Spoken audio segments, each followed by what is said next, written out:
Hi guys, what's up? This is Yvonne for a new episode of Fashion Mafia. Guess where I'm taking you today, guys? Is Le Marais in Paris. So follow me, let's go to Le Marais and meet one of the best designers in menswear, Mr. Isaac Joachim, who wanna tell us more about his creation, Zach Committee. C'est parti.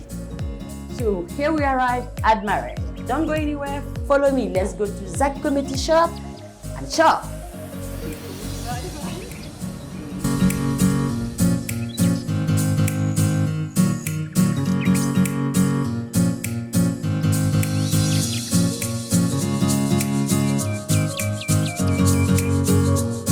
Bonjour, je suis Zach, créateur, styliste, designer de la marque Zach Committee.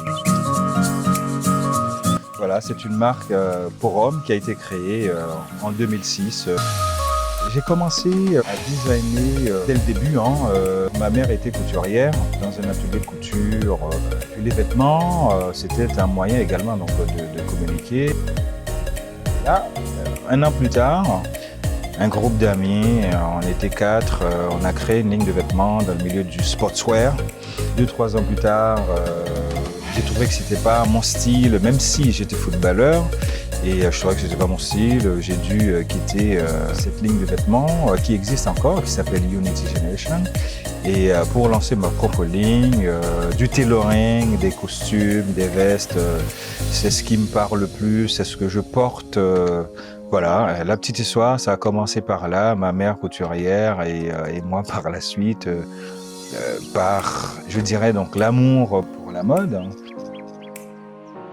Et là, comme j'avais pas de formation de base en couture, bien que à la maison, je cousais avec ma mère. Ah oui? Oui, je cousais avec ma mère. Et là, je me suis dit, l'homme, c'est différent, c'est compliqué. Et il faut que j'aille faire des formations. Donc, je suis diplômé en stylisme et modélisme pour hommes, plus une formation d'1 an chez un maître tailleur pour pouvoir apprendre et les bases du métier, quoi, puisque créer des vestes, des costumes pour hommes, c'est extrêmement difficile. Entre-temps, j'ai fait des études de marketing. Et donc là, lancer un produit, une marque. Donc c'est ça la base du marketing. Donc je m'habillais près du corps, j'allais chercher dans des magasins, faire des boutiques, voilà, comme tout le monde. C'était voilà, celui qui s'habillait donc le plus, pas forcément du sportswear, du jogging donc, ou autre, mais du jean près du corps, moulant et puis un petit blazer. Donc c'est ça qui m'intéressait. Et je me suis dit, puisque ma mère était couturière, j'ai commencé à coudre là-dedans, à la maison, et pourquoi pas. Ça m'intéressait déjà, quoi. J'étais dedans. Et puis j'ai passé mes croquis de mode. De fil en aiguille, ça a apporté des idées. Comme on dit souvent, l'appétit vient en mangeant. Et ça m'a donné donc des idées jusqu'à ce que j'ai pu créer ma propre ligne de vêtements. C'est Zacco de Isaac, et je voulais une consonance italienne. C'est ce qui j'ai ajouté Metti. Et c'est ce qui a donné Zacco Metti. Voilà, simplement parce que il faut savoir que la mode, c'est l'Italie et l'Angleterre. Donc ce sont ces deux pays-là qui s'intéressent encore jusqu'à aujourd'hui de la mode de homme, quoi.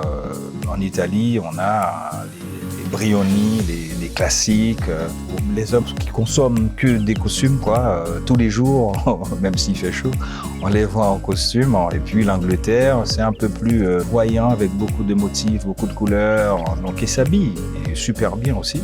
Mais c'est une vraie culture, c'est une réelle culture chez ces hommes-là, les Italiens et les Anglais. C'est pour ça que j'ai dû mettre Metti, Zacco Metti comme nom. Pourquoi tu as choisi de ramener ta création dans le Marais? Alors, le Marais, il faut savoir que le Marais, c'est... So guys, let me tell you a bit about Le Marais. The wonderful and beautiful rainbow place for fashionistas who love fashion and originality. Le Marais is also known as place to be to hang out. Il faut savoir que le Marais, c'est un lieu touristique.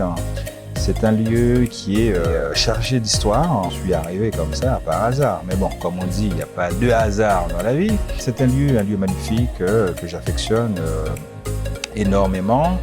Et notamment, donc, il y a une clientèle qui est branchée homme, qui vient tout le temps. Il y a une clientèle de touristique. C'est un brassage de culture. Les artistes, chanteurs, acteurs, les hommes politiques, gens et de genre. Paris, c'est la capitale de la mode. Mais bon, quelle mode? Parce qu'il y a plusieurs modes. Et la haute couture, oui, parce qu'il n'y a jamais eu de crise, c'est toujours au contraire. Donc ça grimpe, ça monte en termes de chiffre d'affaires. Moi, quand je suis arrivé, Zacometti, arrivé sur le marché, ça a été compliqué, très compliqué. C'était un marché en baisse. Pour nous, jeunes créateurs de l'époque, les petites structures, c'était compliqué. Si on n'avait pas les parents ou les amis à côté pour nous aider à financer nos créations, ben, les créations resteraient dans les tiroirs. Bon, moi, j'ai eu de la chance. J'ai commencé à travailler. J'ai travaillé dans le social et en parallèle pour pouvoir financer, c'est-à-dire mon salaire, passait dans mes créations, dans le montage de mes vêtements. J'ai dû travailler pendant 3 ans pour m'autofinancer. Voilà comment j'ai commencé. Déterminé, tenace, voilà, je ne lâche rien. Quand j'ai une idée en tête, je fonce, j'y vais. Mais même si ça doit prendre du temps, je crois en mes idées.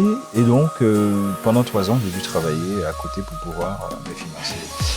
Par ailleurs, comme je viens également du monde de marketing, j'ai un master en marketing, ça m'a beaucoup aidé, puisque avant de lancer la ligne de vêtements Zacometti, j'ai dû faire une étude de marché pour pouvoir cibler, savoir à qui je vais vendre mon produit. Ça a été fait donc, au préalable. C'est ce qui m'a permis d'être là aujourd'hui, c'est-à-dire 12, 14, 15 ans, donc après, qui m'a permis, voire bientôt 20 ans dans le milieu, qui m'a permis d'être là aujourd'hui, c'est-à-dire ce n'est pas une ligne de vêtements que j'ai lancée comme ça. Et sur un coup de tête, voilà, j'aime ça, voilà, je le fais. Non. Et ça a été la communication pour Zacometti. Fait beaucoup de défilés, que ce soit à Paris, j'ai fait Londres, j'ai fait Bruxelles et j'ai fait les grandes capitales africaines, puisqu'aujourd'hui, comme on le sait, il y a beaucoup de défilés. Et que ce soit donc à Abidjan, que ce soit à Dakar, sans compter le Nigeria, Djobour, Johannesburg, donc ce sont des grandes capitales donc, africaines en tout cas, et qui organisent de grands défilés de standing international. Voilà, je participe à des défilés dans ces pays-là, dans les Antilles françaises, et j'ai eu l'habitude de montrer mes créations. Et après, c'est beaucoup de parutions dans des magazines. Une autre technique de communication, c'est d'habiller des gens, des hommes de la télé. C'est de faire des collaborations, tenter de créer des dynamiques collaboratives avec ces gens-là pour pouvoir communiquer et montrer Zacometti un peu plus, quoi. Voilà. Zacometti, aujourd'hui, donc, est à sa place. J'aime bien dire cela. Zacometti a été de 2008 à 2012 ou 2013 dans une dizaine de boutiques dans Paris, des boutiques de multimarques. Malheureusement, la crise est passée. J'ai dû arrêter donc, ce processus. Et puis bon, indépendamment de moi, donc les boutiques, les représentants des boutiques de multimarques ont arrêté donc, les collaborations.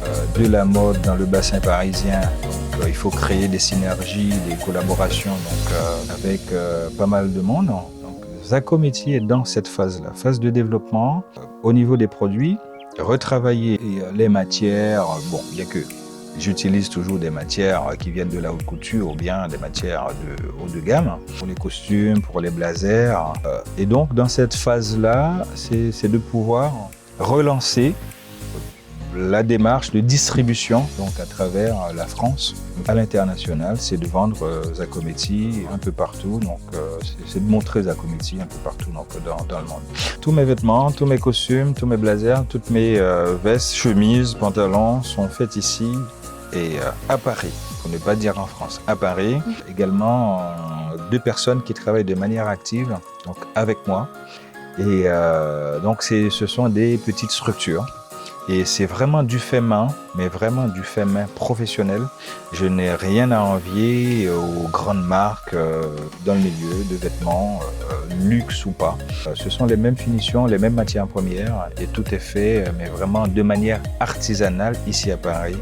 Alors, aux jeunes, il faut savoir qu'être styliste, c'est pas, on n'est pas là à la recherche du succès. C'est une passion, donc avant tout, je pense. Il y a beaucoup de pièges dans ce milieu. Mon conseil, c'est de travailler. Donc, travailler d'arrache-pied, faire des recherches parce que c'est hyper important. Voilà, il faut être cultivé. Maintenant, ce qui va faire la différence, c'est la détermination, c'est l'envie. Et puis c'est la créativité. Donc c'est un tout. Il faut pouvoir mettre la chance de son côté parce que bon, oui, il y a aussi une part de chance là-dedans, mais il y a le travail personnel d'abord, la créativité, et puis il faut être déterminé, il faut être un passionné, et ce n'est pas un métier comme les autres. Maintenant, c'est à tout un chacun d'être audacieux, de trouver donc son petit truc, quoi, son petit dada, donc voilà, pour aller vers l'avant, quoi. Comment tu te sens? Je me sens comme Kingsman. That's a wrap, and that will be all for me today. I hope you guys enjoyed the video and you got some good experience from Zach Committee. So guys, don't forget to pass by Zach Committee shop when you come to Paris. If you like the video, do not forget to subscribe for more swag.